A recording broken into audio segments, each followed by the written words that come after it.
Hey guys, smiling and I'm hanging out with Nigel on Christmas Eve, and we're about to embarrass ourselves. We're gonna sing. You ready? Yeah. Me. Okay, sorry.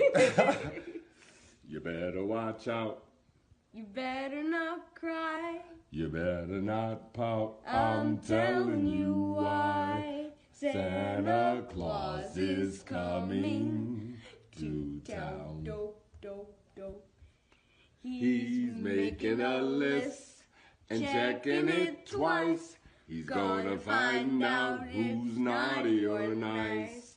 Santa Claus is coming to town. He sees you when you're sleeping. He knows when you're awake. He knows if you've been bad or good, so be good for goodness sake. You better watch out. You better not cry. You better not pout. I'm telling you why. Santa Claus is coming to town. Santa Claus is coming to town. Merry Christmas. Merry Christmas, everybody.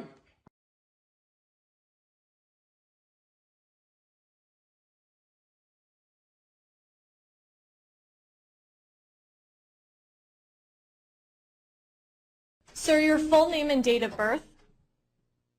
Anthony Milan Ross, 12/30/1971. And can I get appearances starting with the county attorney? Kirsten Allen on behalf of the state. Thank you. Gerald Bradley and Amy Kelman representing Mr. Ross. And you guys will be appointed not just for the IA, but for the case? That's correct. Okay. Sir, you are here on a number of counts. I'm going to read them off, and then I do want to address probable cause on these counts. You are here, sir, on 3 counts of murder in the first degree, Class 1 felonies, 19 counts of aggravated assault on officers, Class 5 felonies, 2 counts of aggravated assault, Class 6 felonies, and 1 count of discharge of a firearm in the city limits, a Class 6 felony. I'll start with the county attorney. Do you want to be heard on any probable cause issues on any of these counts? Judge, I just wanted to double check. Did you say that the aggravated assault on the police officers were Class 5 felonies? I did, and that should be changed now that you're saying that, correct? Yes, Judge. I believe they should be Class 2 felonies. Thank you. So while we're getting that changed, do you want to address then probable cause? Yes, Judge. Would you like me to also make my request for the release conditions at the same time? Let's just start with probable cause at this time. All right. Well, for probable cause, the police some actually were nearby and heard shots fired, as well as receiving calls of shots fired at about 15:45 hours. Witnesses saw this suspect, Anthony, later identified as Anthony Ross, running through the complex and shooting the first female victim, adult female victim, multiple times, and then going through her pocket, going back into his apartment, and then they heard a couple more gunshots. Officers responded and spoke with him. They began negotiations with him. He indicated that originally that he had shot his children, or killed his children, not sure the exact words, but then later said he had them tied up. They negotiated unsuccessfully for several hours and eventually sent a robot in to try to check on the welfare of the children, and the robot made it to the second floor of the third floor, or a 3-story apartment, and saw the 10-month-old victim clearly deceased, laying on the floor, a female victim, and then they decided to make entry from adjoining Apartments, and as they were attempting to make entry to try to check on the welfare of the other child that they had been told was in there, Mr. Ross opened fire on them, and an adult male officer was shot in the shoulder by the defendant's fire. He was evacuated from the apartment. The other officers, there were 19 of them, trying to make entry either on both sides or in front of Mr. Ross's apartment when he was firing at them, and he knew based on the negotiations that it was police officers coming, and they were all wearing SAU uniforms and making announcements at the time. When the officers eventually were able to check the children, they were both deceased. So there were 3 deceased individuals. The witnesses, the civilian witnesses, victims that saw him, an adult male and adult female, saw him going through the original adult female deceased outside her pocket. They asked if she was all right, and he raised his gun and pointed it at them and said, "No, she's not," and made other comments to them where they feared for their safety, and they fled the scene as well. I want to go back to the aggravated assault on the officers, the 19 counts there. So you did say that there were 19 officers attempting to make entry at that time. Does the state have any information as to approximately how many shots were fired at that time? I know you indicated that 1 officer was hit, but do you have any information at that time as to how many shots were fired approximately? Judge, they're still doing the scene because of the fact that they eventually had to deploy gas canisters, and then the suspect gave up and came out, and he was taken into custody. They had fragments of bullets outside in front of the apartment complex, multiple fragments out there. They had fragments inside, and there was multiple casings, both from officers who returned fire on the suspect and from the suspect.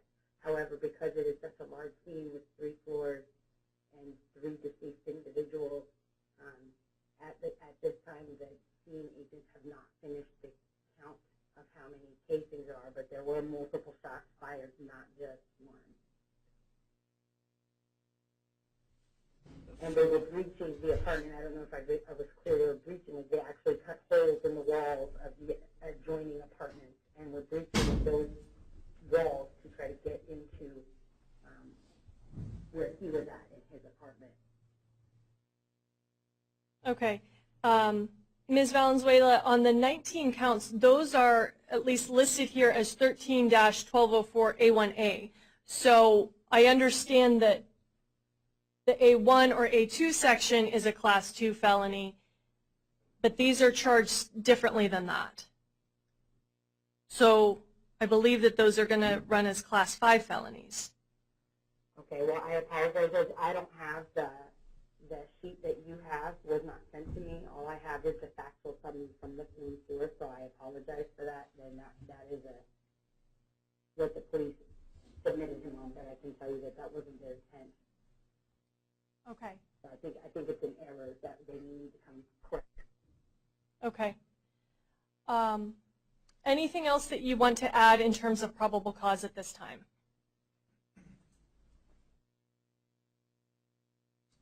I'm sorry, Ms. Val. He was subsequently interviewed, and he indicated that he wasn't sure how many shots he had fired when asked how many times he fired at his ex-wife, who the original adult female victim was outside. He indicated he was going through her pockets because he was looking for the key fob for her car. He moved the car, her car that was blocking his car, because he was intending to leave in his car. He indicated he got his gun from his kitchen area. He had consumed some alcohol prior to this all occurring, and he had engaged in a conversation with her in which he was discussing their marital relationship and trying to go to therapy, and she made a statement to him that caused him to snap, and that's when he went inside and got the gun. Other than that, I don't have anything else to add at this time. Thank you. Do you want to be heard on probable cause? No. Okay. At this time, I do find that there is probable cause for the counts as listed, as stated, and Ms. Valenzuela, you didn't have the form, but those 19 counts are Class 5s. I understand whether or not the county decides to do something different with them from the future, but at this time they will be Class 5 felonies. Ms. Valenzuela, do you want to be heard now on release conditions? Yes, Judge. Okay. We would be asking that you hold the defendant non-bondable pursuant to 133961. We believe that the proof is evident and the presumption is great that he is guilty of 3 counts of first-degree murder. And at this time, as the charges you have submitted aggravated assault on the 2 victims who approached him when the first original victim was down on the ground, pursuant to 1351. F. He had multiple murders and multiple other serious felonies based on the ones that you have as charged, not even talking about the 19 Class 5s as you have them right now. And the 2 of the victims were under the age of 15, and he was the parent of the 2 victims, and they were, because of their size, unable to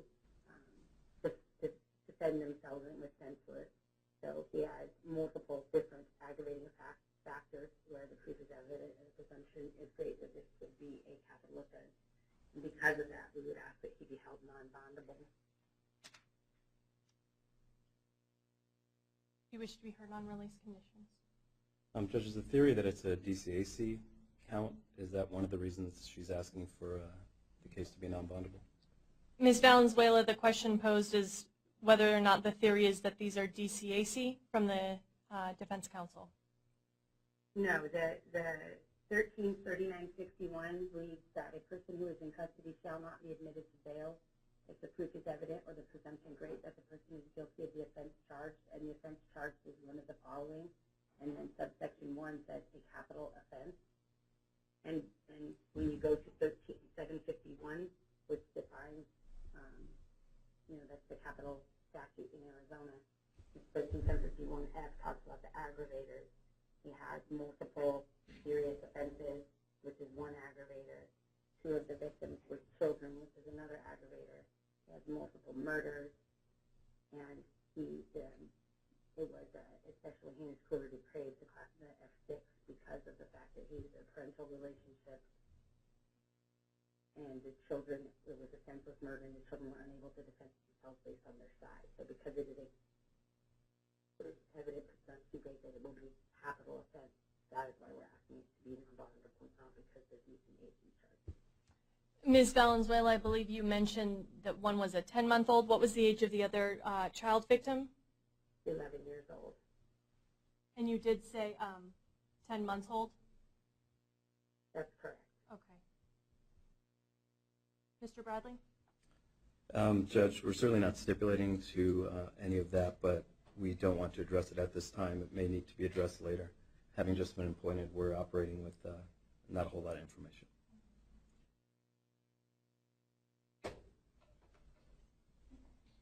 At this time, the court does make a finding that the proof is evident and the presumption is great that this will be a capital offense based on the fact that there are multiple murders and the relationship as well as child victims. The court is not making findings on anything else at this time. The court will be setting, are you requesting a hearing on this?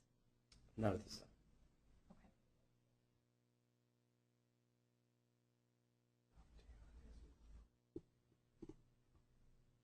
One moment.